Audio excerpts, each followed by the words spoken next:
Bonjour à tous et bienvenue au point de l'actualité de la semaine sur Afrisat Info. L'actualité a été marquée par l'Inde où 14 femmes sont décédées après une opération de stérilisation de masse. Cette affaire a connu un rebondissement le jeudi. Le chirurgien qui a opéré à la chaîne les 83 femmes en question a été mis aux arrêts jeudi. Le chirurgien qui a stérilisé samedi plus de 80 femmes dans le centre du pays a été arrêté par la police indienne. Le docteur Gupta, qui a été arrêté mercredi pour être interrogé, a été présenté au tribunal de l'État de Chhattisgarh jeudi après-midi. Moyennant une indemnité de 20 €, ces femmes ont subi une stérilisation censée être sans danger. L'intervention consistant à bloquer les trompes utérines, généralement sous anesthésie générale. Notons que la stérilisation de masse est l'une des méthodes de planning familial les plus répandues en Inde et ces opérations se déroulent dans des conditions d'hygiène souvent déplorables. Rappelons que cette opération qui a concerné 83 femmes a causé 14 décès et conduit une dizaine d'autres à l'hôpital suite à des complications. Et on revient sur cette affaire de vol de bébé à la maternité d'Abobo à Abidjan en Côte d'Ivoire. Bientôt une semaine que Keïta Mariam traverse une douloureuse épreuve. Après son accouchement le dimanche dernier à la maternité d'Abobo, son bébé a été enlevé par une dame s'étant fait passer pour une sage-femme. Cette affaire ne cesse d'émouvoir les populations sur place. La famille de la victime, avec à la tête son père, garde espoir en l'enquête que mène la police pour retrouver l'enfant. Reportage. C'est auprès de sa famille, notamment son père et sa mère, que Keïta Mariam a trouvé le réconfort. Victime du vol de son bébé juste après son accouchement dans une maternité de la commune d'Abobo à Abidjan en Côte d'Ivoire, elle garde l'espoir de retrouver sa progéniture à la suite de l'enquête menée par la police. Monsieur Keïta, père de Mariam, nous raconte ici où en est la plainte de la famille et comment les policiers traitent le dossier. Une femme préfecture de la police au plateau. Donc je suis allé aussi, j'ai croisé la femme. Donc elle m'a reçu, elle m'a entendu, j'ai fait aussi plainte. Elle m'a dit de prendre plainte là-bas, j'ai fait plainte. Elle m'a dit de passer vendredi matin avec mes femmes qui connaissent l'enfant. Et vont nous montrer des enfants. Et si c'est ça. Ils sont retrouvés l'enfant. Les responsables de la maternité d'Abobo Sud dont on voit ici le lit, sur lequel la victime a été portée avec son bébé après l'accouchement et lieu du drame, ne veulent toujours pas se prononcer sur le sujet. Non, nous on ne peut pas savoir les faits exacts, c'est la personne qui était là qui peut nous expliquer. Nous on est montés ce matin. L'une des premières conséquences de cet acte ignoble, les vigiles en faction le jour de l'enlèvement ont été renvoyés depuis lors. Un consensus sur la transition a été trouvé ce jeudi 13 novembre au soir à Ouagadougou au Burkina Faso après 5 jours de négociations. Une charte de transition a été validée mais pas encore signée. L'annonce a été faite par les représentants de toutes les forces vives burkinabées. Alex Mokhtar. Les 150 personnes représentant toutes les composantes de la société civile, de l'opposition politique, des leaders religieux et de l'armée ont procédé à l'adoption de la charte de transition au Burkina Faso. Le débat final s'est tenu à huis clos. Le document final sera remis au lieutenant-colonel Zida qui doit désormais rétablir la constitution pour permettre la signature officielle que tous souhaitent rapide. Une fois la charte signée, un calendrier va s'enclencher. Première étape, le processus de désignation du président de la transition. Celui-ci sera forcément issu de la société civile. Ce chef d'État nommera un premier ministre qui pourrait être un militaire. Le chef du gouvernement travaillera ensuite sur la constitution d'une équipe de 25 personnes. Un conseil national de transition CNT va être aussi mis en place. Le CNT comptera 90 membres. 30 pour les partis de l'ex-opposition politique, 25 pour l'armée, 25 pour la société civile et 10 pour l'ancienne majorité politique. Il sera dirigé par un civil qui ne sera pas éligible aux prochaines élections présidentielles et législatives qui marqueront la fin de la période transitoire. Revenons sur les événements ayant marqué la sphère économique cette semaine. Le niveau de pauvreté en Côte d'Ivoire, première économie d'Afrique de l'Ouest francophone, est inquiétant au regard des fortes potentialités dont dispose le pays. Tel est le constat fait par la Banque mondiale et publié le 11 novembre 2014. Reportage. La Banque mondiale a estimé le 11 novembre 2014 que le niveau de pauvreté en Côte d'Ivoire, première économie d'Afrique de l'Ouest francophone, est inquiétant au regard des fortes potentialités dont dispose le pays. Selon des statistiques officielles, près d'un habitant sur deux est considéré comme pauvre dans ce pays d'Afrique de l'Ouest. Ousmane Diagana, le chef des opérations de la banque en Côte d'Ivoire, a indiqué que la crise politico-militaire de 2000-2011 est passée par là, mais elle ne justifie pas tout. Pour réduire le taux de pauvreté, M. Diagana préconise la mise en place d'un système de protection sociale avec des cantines scolaires pour nourrir les enfants pauvres ou la mise en place des projets à forte intensité de main-d'œuvre pour distribuer des emplois à des personnes aux compétences minimes. Soulignons que le pays est classé par l'ONU 171e en termes d'indice de développement humain en 2014 sur 187 pays. Les opérateurs de télécommunications Safaricom, Airtel, MTN, Vodacom et Econet ont décidé de la mise sur pied d'un fonds d'urgence destiné à combattre Ebola en Afrique. Noélie Richard. Cette initiative est le fruit d'une concertation entre les différents présidents directeurs généraux des entreprises de télécom, à savoir Safaricom, Airtel, MTN, Vodacom et Econet. Ils se sont rencontrés le 8 novembre 2014 à Addis Abeba en Éthiopie lors de la table ronde des hommes d'affaires africains sur Ebola organisée par l'ABAD, l'Union africaine et la Commission économique des Nations unies pour l'Afrique.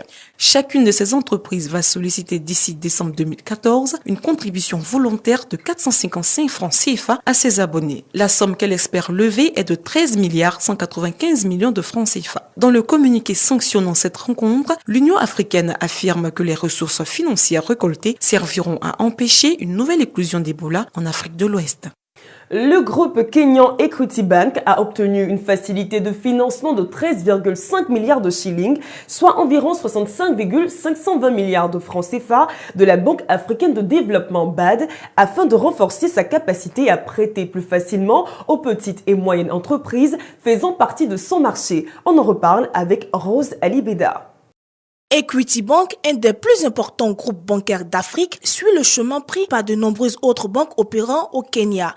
D'autres pays africains ont eu recours à des facilités accordées par des institutions multilatérales de financement en raison des conditions d'endettement plus souples et de meilleurs marchés.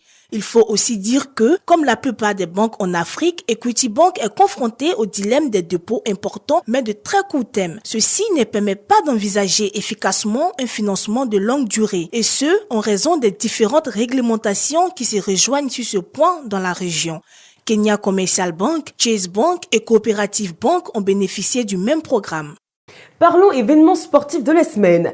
Après le refus du Maroc d'organiser la Coupe d'Afrique des Nations 2015 pour des raisons liées à l'épidémie de la fièvre Ebola en Afrique de l'Ouest, c'est finalement la Guinée équatoriale qui organisera la phase finale de la 30e édition de la dite compétition qui se tiendra du 17 janvier au 8 février 2015. Le président de la Confédération africaine de football, Issa Hayatou, vient ainsi de gagner son pari de remplacer le Maroc dans un temps record. Ayant reçu un délai de 5 jours pour dire s'il organiserait ou non la CAN 2015, le Maroc a tout simplement maintenu sa position de reporter la dite compétition. Selon les dirigeants du sport marocain, le virus Ebola continue de faire des ravages avec un nouveau bilan de l'OMS qui fait cas de 5000 morts à ce jour. De son côté, le Qatar, qui avait également refusé, a fait volte-face le jeudi 13 novembre et s'est dit prêt à recevoir la dite compétition.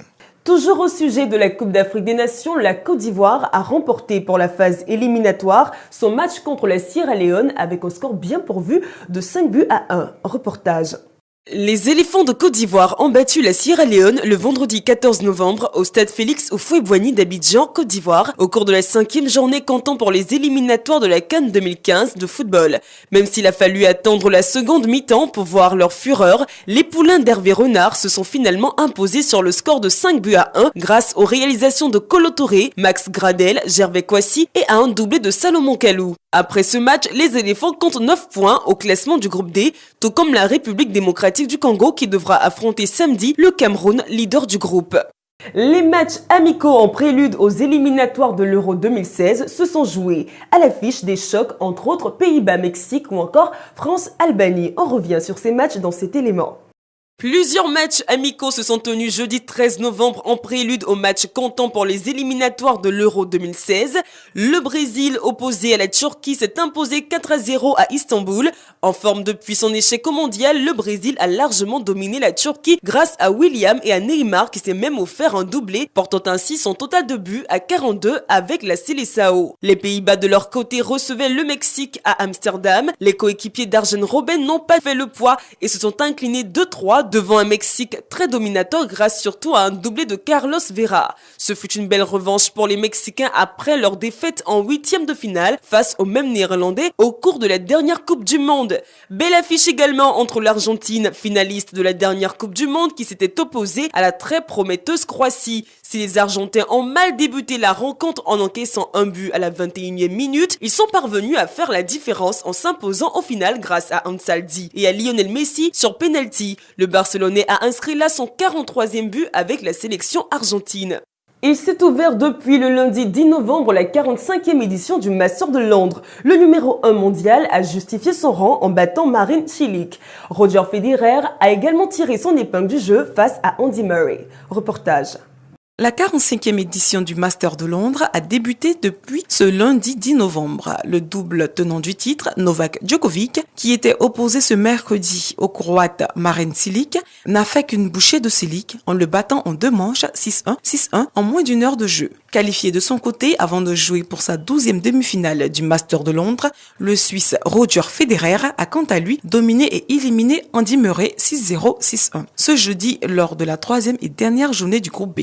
Nabila Benatia, star française de télé-réalité, a comparu devant les juges lundi dernier. Elle est accusée d'avoir asséné plusieurs coups de couteau à son petit ami Thomas Vergara. Plus de précisions avec Alex Mokhtar. Mise en examen pour tentative d'homicide volontaire, le vendredi 6 novembre 2014, la starlette de télé-réalité Nabila Benatia est passée devant le juge ce matin. La jeune femme de 22 ans est accusée d'avoir poignardé de plusieurs coups de couteau son petit ami Thomas Vergara au thorax. Dans un premier temps, la conceptrice de la célèbre phrase « Mais allô quoi ?» affirme que Thomas et elle ont été agressés par 3 bandits alors qu'ils descendaient d'un taxi. Mise en garde à vue, elle se rétracte quelques heures plus tard devant le juge et déclare avoir agi en légitime défense. Nabila évoque les pressions psychologiques exercées par son compagnon sur elle. L'image de la femme battue aurait pu jouer en faveur de Nabila si elle n'avait pas changé de version plusieurs fois. Les juges craignent que ce témoignage ne soit une stratégie de la défense. L'homme le plus grand du monde et l'homme le plus petit de la planète se sont réunis pour la première fois à Londres, en Angleterre, jeudi, dans le cadre du 60e anniversaire du Guinness World Records. Reportage. À l'occasion de la sortie de la 60e édition du livre Guinness des records à Londres, il s'est produit une rencontre inédite entre l'homme le plus grand du monde et l'homme le plus petit de la planète. Je me demandais quelle taille il pouvait bien faire et jusqu'à quel niveau de ma jambe il arriverait, a confié le Turc Sultan Kösen qui culmine à 2,51 m. Je suis ravi de voir l'homme le plus grand du monde. J'étais curieux de rencontrer mon extrême opposé, a répondu le Népalais Chandra Bahadur Dangui, qui mesure un peu moins de 55 cm. Les deux hommes ont exprimé leur gratitude au Guinness Book, car en tant que détenteurs de ces records, leur vie a changé. C'est la fin de ce point de l'actualité de la semaine. Merci de nous avoir suivis. L'information continue sur notre plateforme.